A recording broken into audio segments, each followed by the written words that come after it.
This is going to be a tough fight. Welcome back to Champion of the Cheap. This is my series where we attempt to find the best eShop game under 50 cents by pitting two games against each other every week until only one game remains and takes the crown of Champion of the Cheap. Today's cheap game bracket matchup is between Clock Simulator and FunBox Party. So first, let's take a look at Clock Simulator. Whoa! Have you ever been playing a game and said to yourself, I'd rather not have fun today. well, Clock Simulator has heard your cries.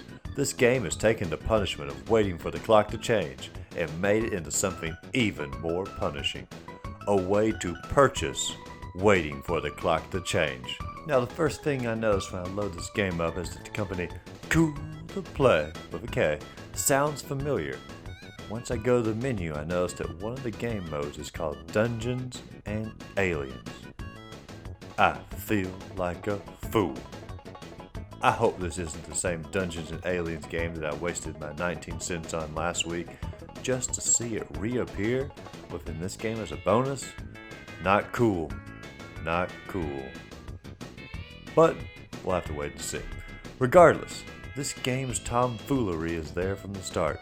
Just look at all these game modes. This seems like it should be hours and hours of fun. But slowly as you journey through them, you begin to realize that all of these modes are the exact same with a slightly different skin. Really, what is the difference in these three modes except a slight skin change? Every single mode focuses on timing, pushing a button at the exact same time a second passes. All of these clock levels just require you to push the button at the right time as the hands slowly work their way around the clock. Go too fast, and you'll lose. Go too slow, and you'll lose.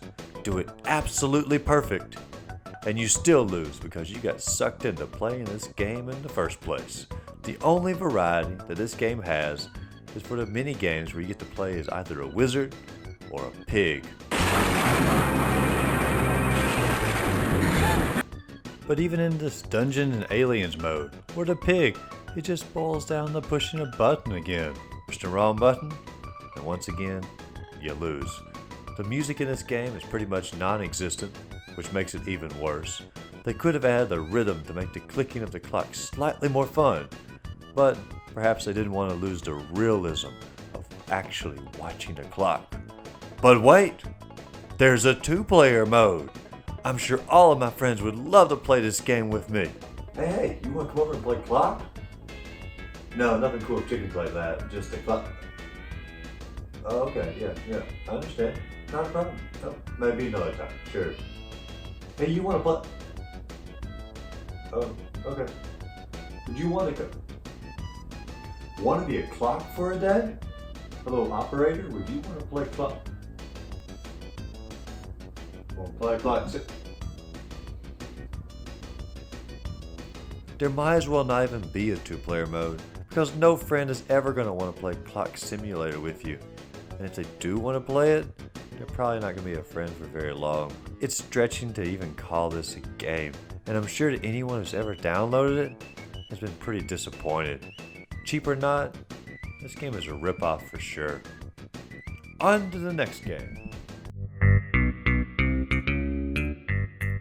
As soon as this game starts and the music begins to kick in, I honestly can't help but start to enjoy myself. The game might be terrible, there's no way to know yet because they're pulling me in so quick with that bass. FunBox Party seems to have it all. It's got fun, it's got a party. I don't see a box just yet, but I do see 3 separate game modes. I see Up, that looks awesome. I see Dragon Escape. I assume you're escaping by going up. And then I see something called Dum Dum, which I assume is for people who are going down. So, let's start with Up.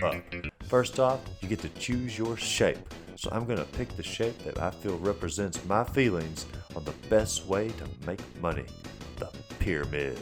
But I quickly realize I have to unlock all the cool shapes, so I guess I'll just have to be a square for now.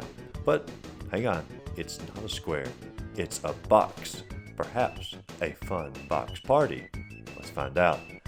The game itself is just a click game where you try to time your clicks just right to advance between these bars that try to trap you between them. They're not too terribly hard to avoid, and as you climb up you collect money, and the more money you collect, the more shapes you can unlock. It's like most high-score mobile games, and it's okay. I wouldn't really say it's something you'd want to buy, but it is a game. Next up is Dragon Escape. Same thing for the character select. All the cool ones have been bought, so I'll just go with the bear, the one who's most likely to escape a fictional dragon anyway. This is another click game where you click once to turn and jump, and if you really want to venture out, you can click twice and double jump. Avoid all the obstacles and avoid being caught by the dragon because he will literally rip you limb from limb. Same thing for the anvil. Avoid it or it will literally rip you limb from limb. Collect diamonds to unlock more characters, and you basically just see how far you can go within a level. It is better than Up, but it still feels like a mobile game, and it's hard to justify buying something that's free on the phone. The final game, Dum Dum.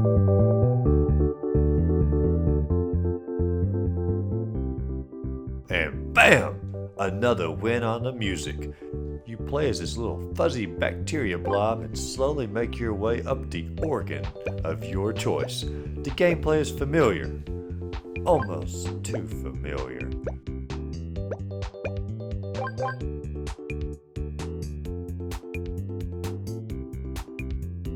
This game is once again just a rehash of a mobile game called Bird Climb. It came out about 6 years ago or so, and it's been reskinned numerous times throughout the years, and it's usually for free. FunBox Party is basically just 3 mobile games all collected into one.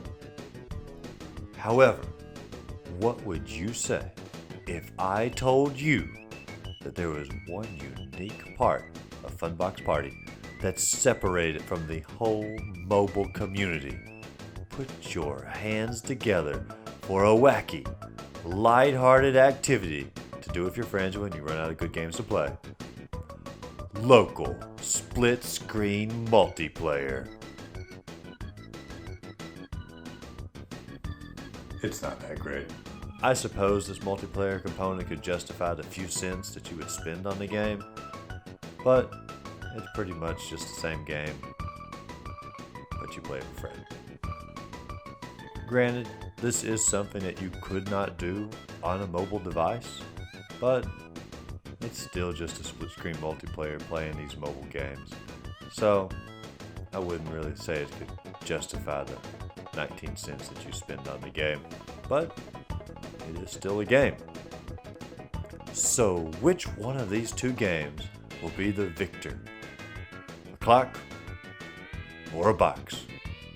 Now, you do have to take into account the clock is just a simulator, but the box, my lord, it's a fun box party.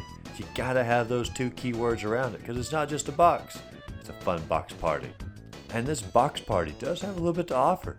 It does have catchy music, a potentially fun multiplayer, and it doesn't make you want to go to sleep. Clock Simulator, on the other hand, it does let you become an inanimate object. Clearly for this battle, FunBox Party is going to get to advance. Granted, this is just 3 mobile games all in one. However, it is still a game, and that can't be said for Clock Simulator. Plus, the multiplayer does lay out some unlikely, but potentially fun times you could have with your friends. So this wraps up round 2 of Champion of the Cheap. FunBox Party, we'll see where you can go from here.